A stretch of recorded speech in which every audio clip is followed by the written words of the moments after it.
Maka di dalam Islam menyebutkan, ya ayat Tuhan nafsul mutmainnah irja'i ila rabbika radiyatan mardiyah fadkhuli fi ibadi wadkhuli jannah. Tapi kalau kau belum ketemu itu, maka kamu akan ketemu kubur itu atau kematian itu. Setelah kematian kau ketemu kubur, rasanya adalah berupa kehidupan. Nah ya, dari alam dunia ketika kau mati, kata Nabi, kau akan masuk ke alam yang lebih nyata. Dan dunia yang kau alami selama ini, yang kau kira kenyataan, akan menjadi sebatas mimpi atau fata morgana. Ketika dunia itu dianalogkan sebagai gelombang 3G, maka kubur itu adalah 4G. Tapi jika kau belum punya alatnya, kau masuk dari dimensi 3G ke 4G, itulah disebutkan di Al-Baqarah. Sumum bukum umin fahum la yajid fahum la yabsirun. Gelombangmu nggak sinkron, ya. Dari dunia naik ke alat di atas dunia, tapi kau belum punya alat untuk update-nya alat gelombangmu, maka matamu buta, telingamu tuli, mulutmu pun bisu. Artinya kau masuk ke suatu alam yang kau ada di derajat satu tingkat di bawahnya alam itu. Itulah yang kau disebut sebagai manusia yang tidak makhluk yang tidak berakal, bisa menjadi binatang. Ada dari manusiawi, ada hewani, nabati, berdawi. Itu kalau derajatmu turun, kamu akan semakin ke alam yang derajatnya lebih rendah, gitu. Nah, tapi jangan salah, dimanapun dimensinya, kalau alat membaca gelombangmu dan alat membaca virtualmu dan alam dimensinya klop, maka semua akan menjadi kenyataan.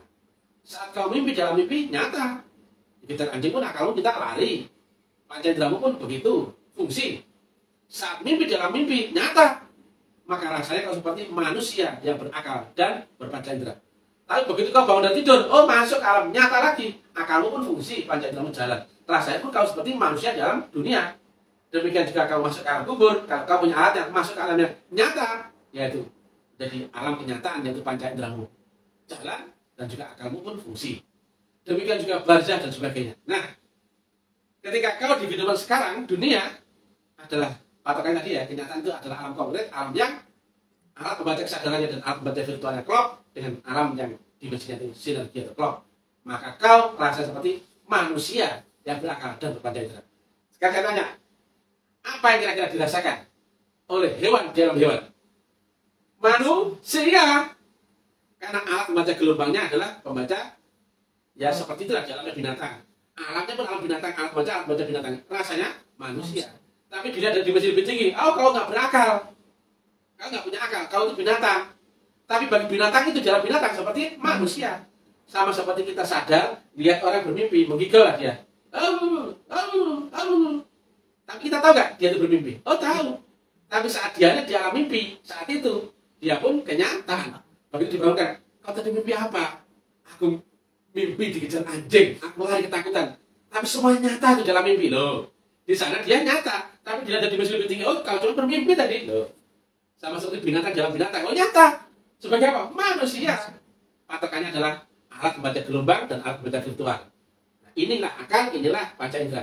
Demikian juga untuk naik ke alam di atas akal, di atas dunia, alat membaca gelombang namanya roh, alat membaca virtualnya namanya nur, yaitu nur kitab dan nur iman. Terus naik itu, karena di atasnya akal nanti berupa gelombang yang berlapis-lapis. Yang kata Nabi, ada 7 lapis langit di atas langit duniamu ini. Nah, mana itu? Kalau orang yang batasnya 7 langit biru, nggak ada batasnya. Tapi ketika kau terhenti akalmu, maka dunia pun ikut lenyap. Berarti batasnya dunia adalah sebatas akalmu sendiri. Saat kau hilang akal sadarmu, maka hilang pula duniamu. Dan ternyata anakmu hilang, istrimu hilang, pekerjaanmu hilang, semua dunia pun hilang. Berarti ini fata morgana. Ini hanyalah virtual dari gelombang energi yang terangkai sesuai dengan karmamu masing-masing. Nah, tapi sayang, banyak orang ya mengira takdirnya buruk, dia protes sama Tuhan. Kenapa Tuhan bikin aku dengan nasib begini? Orang lain begitu. Melo, goblok. Karmamu itu, duniamu pun itu sebetulnya adalah mengikuti jejak daripada catatan amalmu sendiri. Kalau dulu nipu, maka kalau ditipu jangan marah di zaman ini. Kalau dulu suka mencuri, sekarang baru mencuri, jangan marah. Itu karmamu yang disempurnakan oleh Allah Subhanahu wa Ta'ala. Walaupun tidak disebut dengan reinkarnasi, tapi disebut dengan catatan amal di lauh mahfuz. Nah, kan logikanya orangnya baru lahir. Kan baru lahir katanya nggak ada dosa, 0,0,0,0. Nyatanya sudah ada catatan amal. Nyatanya dia, maaf, ada yang anaknya orang kaya, ada orang miskin, ada ganteng, ada yang jelek, ada yang sempurna, ada yang cacat. Mana keadaan Tuhan kalau seperti itu? Itulah karma sendiri, karena Tuhan dalam hal ini adalah kausalitas tertinggi dari seluruh objektivitas. Ya demikian ya. Nah, dari alamnya manusia, kalau kau nggak bisa naik gelombang ke dimensi lebih tinggi, kalau kau hanya stagnan di sini, kalau selama hidupmu kau hanya di dunia nggak bisa naik kelas ke alam akhirat, nggak ketemu gelombang, nggak ketemu siratal mustaqim, jembatan nyebrang, maka kamu nggak naik kelas. Kalau kamu SMA, kamu nggak pernah bisa naik ke S1. Maka logikanya, jika SMA-mu sebatas itu, dan kamu bodoh nggak pernah bisa naik gelombang, maka berapapun tahun ajaran baru kamu tetap tinggal di SMA. Biarpun berkali-kali mati, kamu tetap nggak pernah bisa naik kelas ke akhirat. Karena akhirat itu berupa apa? Kehidupan dunia lagi, gelombang. Nah, apabila kau malah tenggelam, jatuh ke gelombang di bawahnya dunia, atau gelombang di bawah sadar, atau yang kami sebut sebagai metafisika infra, maka kau peluangmu, begitu kau mati, sama dengan kelahiranmu di alam yang di dimensi yang lebih rendah daripada alamnya manusia. Ada yang lahir di alamnya jin, ada yang lahir di alamnya siluman, ada yang lahir di alamnya binatang, ataupun lahir sebagai tanaman, atau dan sebagainya. Nah, di dalam Quran sendiri ada kutukan manusia yang dilahirkan dalam bentuk kera, babi, dan anjing. Nah, berarti apa? Seluruh wujud hewan itu sebetulnya kutukan roh yang tidak bisa naik kelas, maka dia turun menjadi sifat kebinatangannya itu, nafsunya itu, menjahil itu, menjadi wujud amalnya dia, yaitu dia terlahir menjadi wujud binatang. Nah, kalau disebutkan 3, berarti seluruh binatang itu sebenarnya adalah roh yang tidak bisa naik kelas, dia turun kelas, maka dia terjebak di perwujudan wujud yang lebih rendah daripada martabat manusia. Sebetulnya semua binatang berarti adalah kutukan, tapi nggak disebut semuanya, karena jika disebut semuanya, Quran akan menjadi kebun binatang, termasuk kecoa, cacing, cicak, apa aja itu termasuk roh yang nggak bisa kembali. Dan juga di dalam Quran ada menyebutkan kutukan kayu, besi, dan batu. Berarti seluruh perwujudan wujud itu, walaupun benda, nah bendawi, nabati, hewani, sebetulnya pun adalah kutukan, yaitu roh yang nggak bisa naik kelas, tapi malah turun kelas. Maka kehidupanmu yang sepintas selalu di dunia ini akan berakhir, karena kalau bernyawa, maka kau akan terlahir kembali ke alam sesuai dengan karmamu sendiri. Itulah reinkarnasi, atau kau akan diulang dengan kehidupan untuk melanjutkan amal dan karmamu dahulu. Nah, karmamu dahulu kan terekam oleh apa? Di dalam Islam menyebutkan catatan amal di Lauh Mahfuz, yaitu apa? Menjahit berupa virtual kehidupan takdirmu masing-masing. Ada kodok dan ada kodar. Jadi demikian ya. Jadi dimanapun alamnya, ketika sinergi maka rasanya manusia. Saat orang mimpi, dalam mimpi rasanya nyata. Demikian juga binatang, dalamnya binatang, itu masing-masing alamnya itu seperti manusia. Tapi dilihat dari atas, dan dilihat dari orang sadar, alam nyata, oh dia cuma mimpi, kesadarannya nggak utuh. Oh dia cuma binatang, alat akalnya nggak utuh. Tapi di sana, oh manusia. Makanya ya, penting kau cari jalan pulangnya rohmu. Kutipkan sebagian rohku dan kau bersujudlah. Maka menuju Allah adalah menuju yang maha roh. Nah, maha roh adalah ujung daripada awal dari roh kita. Karena roh kita bagian dari maha roh Allah itu. Maka menuju maha roh, menuju Allah Ta'ala adalah kau mesti lewat mengenali siapa sejatinya dirimu sendiri. Man arafa nafsah, faqad arafa rabbah. Nah, jalan pulang menuju Allah. Nah, jika kau adalah roh, menjadi dari manusia, maha roh menjadi dari mahanya manusia, rajanya manusia. Qul a'udzu birabbin nas, malikin nas, rajanya manusia, wujud manusia, ilahin nas, sebahan manusia. Demikian juga disebutkan di At-Taubah 1:8. Laqad ja'akum rasulun min anfusikum. Itu seorang utusan, nggak pernah seekor ya. Karena manusia adalah sebaik-baiknya makom derajat ciptaan. Gitu. Jadi wujudnya Allah di dunia adalah men atau manusia. Tapi itu wujudnya, bukan Allahnya. Allah tetap di balik tabir.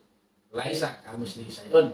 Nah, yang wujud itu ada sifatnya. Yang sifatnya itu wujud atau mewujud bertajali di alamnya dunia, di alamnya manusia. Ada sebagai sebaik-baik kita, yaitu men atau manusia, atau rajanya manusia. Adalah rajanya manusia yang disebutkan oleh Nabi. Ati Allah wa ati Rasul wa ulil amri minkum. Taatlah kepada Allah, taatlah kepada Rasul, taatlah kepada orang yang dikuasakan di antara kamu, yaitu rajanya manusia, penguasanya manusia, yaitu guru, wali, yang mursidan. Yang dibalik adalah mursyid, yang dibalik adalah guru rohani. Zahirnya adalah wali yang jasmani itu. Zahirnya dibalik adalah maha rohani Allah Ta'ala sendiri. Jadi hubunganmu dari alamnya manusia menuju yang maha sadar, maha roh, mesti lewat akhirat atau lewat roh. Ini adalah gurumu, guru rohani yang mengatakan bebek lucu. Nanti akan milot naik sampai kepada ars atau alam robbani atau kerajaan Allah.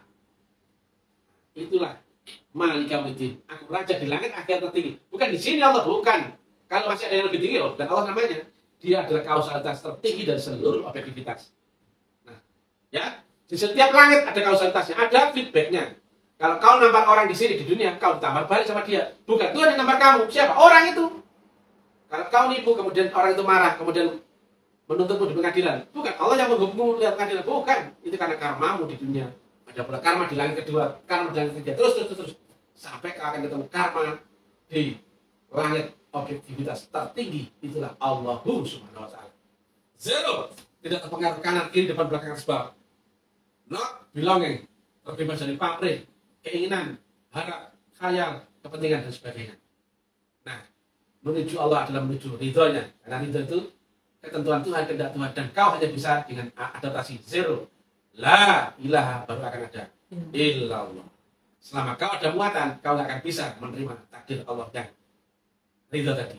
Ridho akan Allah, Allah pun ridho akan dirimu. Itulah surga. Karena kau sinergi dengan kehendak Allah. Kehendakmu sama dengan kehendak Allah. Kehendak Allah sama dengan kehendakmu. Kau telah lenyap.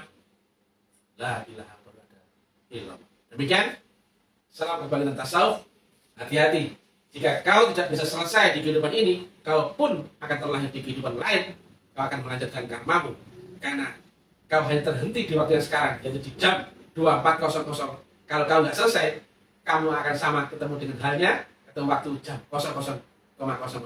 Kamu akan ketemu waktu yang selanjutnya, Kalau kamu nggak selesai di kehidupan ini, maka kau akan ketemu di kehidupan yang selanjutnya. Nggak pernah ada selesainya.